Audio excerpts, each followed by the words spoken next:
El año pasado participé durante 6 meses en algo que me dijeron era un experimento psicológico. Encontré un anuncio en el periódico local donde solicitaban personas con imaginación que estuvieran dispuestas a ganar una buena suma de dinero. Y como era el único anuncio de esa semana para el que estaba remotamente calificado, les llamé y concerté una entrevista. Me dijeron que todo lo que tenía que hacer era quedarme en una habitación, solo, con sensores conectados a mi cabeza para leer mi actividad cerebral, y que mientras estuviera allí podría visualizar a un doble de mí mismo. Lo llamaban mi tulpa. Parecía demasiado fácil y acepté en cuanto me dijeron cuánto me pagarían, así que comencé al día siguiente. Me llevaron a una habitación sencilla y me dieron una cama. Luego pusieron los sensores en mi cabeza y los conectaron a una pequeña caja negra que estaba en una mesa junto a mí. Me hablaron de nuevo sobre el proceso de visualizar a mi doble y me explicaron que si me mostraba aburrido o inquieto, en vez de moverme por la habitación, debería visualizar a mi doble moviéndose por el cuarto o tratando de interactuar conmigo y cosas así. La idea era mantenerlo todo el tiempo conmigo mientras estaba en la habitación. Tuve problemas con eso los primeros días. Necesitaba muchísimo más control que cualquier tipo de fantasía que hubiera tenido antes. Era capaz de imaginarme a mi doble por unos minutos y luego me distraía, pero al cuarto día pude materializarlo por 6 horas enteras. Me dijeron que lo estaba haciendo muy bien. La segunda semana me dieron un cuarto distinto, con bocinas montadas en las paredes. Me dijeron que lo que querían ver era si podía mantener al tulpa conmigo a pesar de los estímulos distractores. La música era tan disfonante, fea e inquietante que hizo el proceso mucho más difícil. Sin embargo, logré manejarlo sin problemas. A la semana siguiente tocaron música mucho más desesperante, acentuada con chillidos y bucles de ruido que me recordaron a un viejo módem conectándose, así como voces guturales hablando en algún idioma extranjero. Solo me reí de la prueba, pues ya era un experto para ese entonces. Después de un mes aproximadamente, me empecé a aburrir. Para animar un poco más las cosas, comencé a interactuar con mi doppelganger. Conversábamos o jugábamos piedra, papel o tijera, o lo imaginaba haciendo malabares o bailando breakdance, o lo que me diera la gana. Pregunté a los investigadores si mis tonterías podrían afectar negativamente a su estudio, pero ellos me animaron a seguir adelante. Así que jugamos, nos comunicamos y fue divertido por un tiempo, pero luego se puso un poco raro. Le hablaba sobre mi primera cita, cuando él me corrigió. Le había dicho que la chica estaba usando un top amarillo y él contestó que era verde. Lo pensé por un segundo y me di cuenta de que tenía razón. Eso me asustó y le conté a los investigadores sobre el incidente. Estás usando la manera difícil de acceder a tu subconsciente, me explicaron. De algún modo sabías que estabas equivocado y subconscientemente te corregiste a ti mismo. Lo que había sido espeluznante de repente se volvió genial. Estaba hablándole a mi subconsciente. Me tomó algo de práctica, pero descubrí que podía hacerle preguntas a mi tulpa sobre todo tipo de recuerdos. Podía hacerlo recitar de memoria páginas completas de libros que leí hace muchos años, o cosas que había pensado e inmediatamente olvidado en la preparatoria. Era asombroso. Fue en ese momento que empecé a convocar a mi doble fuera del centro de investigación. Al principio no tan a menudo, pero estaba tan acostumbrado a visualizarlo que me parecía extraño no tenerlo a mi lado. Así que cuando estaba aburrido podía ver a mi doble, y esto comenzaba a suceder cada vez con más frecuencia. Era sorprendente llevarlo por ahí como si fuera un amigo imaginario. Cuando salía con mis amigos o visitaba a mi madre, incluso una vez lo llevé a una cita, no me hacía falta hablarle en voz alta, así que podía comunicarme con él sin que nadie se diera cuenta. Sé que puede sonar extraño, pero era divertido. No solo era un depósito de todo lo que sabía y todo lo que había olvidado, sino que parecía estar más en contacto conmigo de lo que yo mismo estaba algunas veces. Él tenía una comprensión extraordinaria del lenguaje corporal. Por ejemplo, yo pensaba que la cita a la que lo había llevado estaba saliendo bastante mal, pero él mencionó lo mucho que la chica se había reído de mis chistes y se inclinaba hacia mí cuando hablaba, así como un montón de pistas sutiles que no era consciente de haber captado. Le hice caso y digamos que la cita terminó bastante bien. En ese momento llevaba 4 meses en el centro de investigación y él estaba conmigo constantemente. Los investigadores se acercaron a mí un día después de mi cambio radical y me preguntaron si había dejado de visualizarlo. Lo negué y ellos parecían complacidos. Pregunté en silencio a mi doble si él sabía lo que había disparado aquella pregunta, pero él solo rió, y yo también. Me desconecté un poco del mundo en ese momento. Tenía problemas para relacionarme con la gente. Me parecían demasiado confusos e inseguros de sí mismos, mientras yo tenía una manifestación de mi persona en la que podía confiar. Eso hizo que la socialización se hiciera vergonzosa. Nadie me parecía estar al tanto de las razones detrás de sus actos, porque algunas cosas los hacían enojar y otras los hacían reír. No sabían qué los movía, pero yo sí, o al menos podía preguntármelo a mí mismo y obtener una respuesta. Un amigo me confrontó una tarde, golpeó la puerta hasta que le abrí y entró echando pestes y haciendo juramentos. «No has contestado ni una sola de mis llamadas en semanas, imbécil», me gritó. «¿Cuál es tu puto problema?» Estaba a punto de disculparme con él y probablemente invitarlo a unos tragos esa noche, pero mi tulpa saltó de repente, furioso. «Golpéalo», me dijo, y antes de que supiera lo que estaba haciendo, ya había soltado el golpe. Escuché cómo se rompió su nariz. Él cayó al piso y se levantó tambaleándose. Nos golpeamos el uno al otro por todo mi apartamento. Estaba más furioso de lo que había estado en toda mi vida y no tuve piedad.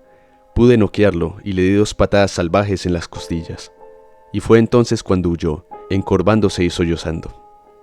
La policía llegó unos minutos más tarde, pero les dije que él había comenzado la pelea, y como no estaba allí para refutarme, me dejaron ir bajo advertencia. Mi tulpa sonreía todo el tiempo, y pasamos toda la noche jactándonos de la victoria y haciendo burla de la forma en que le había dado una paliza a mi amigo. No fue sino hasta la mañana siguiente, cuando revisaba en el espejo mi ojo morado y el corte en el labio, cuando recordé lo que me había hecho explotar. Mi doble era el que estaba furioso, no yo. Me habría sentido culpable y un poco avergonzado, pero él me sonsacó para iniciar una pelea con un amigo preocupado. Él estaba presente, por supuesto, y conocía mis pensamientos. «Ya no lo necesitas. Tú no necesitas a nadie», me dijo, y sentí como mi piel comenzaba a estremecerse. Le expliqué esto a los investigadores que me contrataron, pero ellos solo se rieron.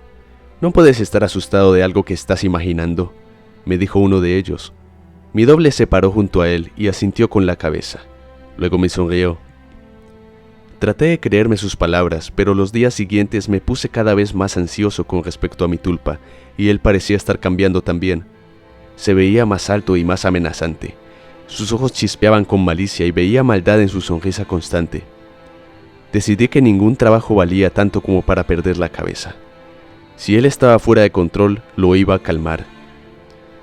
Estaba tan acostumbrado a él que visualizarlo era ya un proceso automático, así que intenté deshacerme de él de una vez por todas.